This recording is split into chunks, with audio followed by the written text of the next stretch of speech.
see an irregularity, a problem, you raise the concern, and now here we are. And you're now facing 20 years in prison.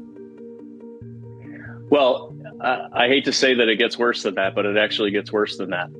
So these original charges were pressed against me on April 1st of 2024, which was, so just for reference, the actual event happened on December 15th of 2023. So the Oakland County prosecutor waited almost 4 months to press the charges, actually over 4 months to press the charges.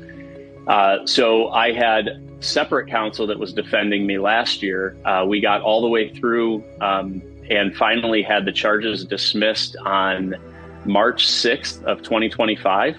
And the reason that they were dismissed was a little bit of a technicality. They were dismissed with prejudice, which basically was because there was another case that this statute was found facially unconstitutional by the Michigan Court of Appeals. Wow. That decision was then appealed to the Michigan Supreme Court. The Michigan Supreme Court vacated the decision and sent it back to the appeals court and told the appeals court that they wanted to have them reconsider this decision. When the appeals court did their reconsideration, I believe this came out on July 28th of this year, what they said is that it was unconstitutional as applied in that case, but they reinstated the facially unconstitutional ruling.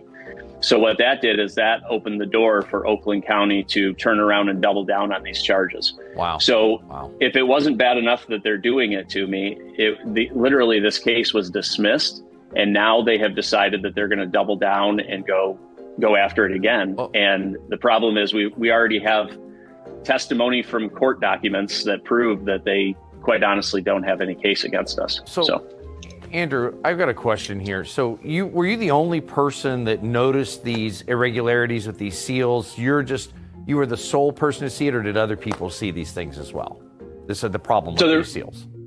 Yeah, there were definitely other people that saw it. Okay. There were, I know there were multiple precincts where the seals had been changed over and over again. One of the issues that we were running into is that obviously I'm not an elections official. I don't work for the county. I don't understand how the election systems all run, all of that. Excuse me. I was just a citizen volunteer. And the issue with that is everybody else who was there were also citizen volunteers. And so some of these people, this was the first time they had ever done anything to do with these recounts. And so I don't know that they necessarily knew what they were looking for. And then again, we had these county officials that were telling us that it didn't matter. It doesn't matter. It doesn't matter. It doesn't matter. And so I know that there were other precincts where the tamper seals were changed. I know that there were a couple precincts where the ballot numbers inside of the bag didn't match what they were saying that they should have. So there definitely were other situations there. What I'll say is I think that at the end of the day, if we're not willing to stand up and say something, it'd be kind of like seeing a crime happen and you never say a word about it. Well, how do you expect somebody to be held accountable for it? And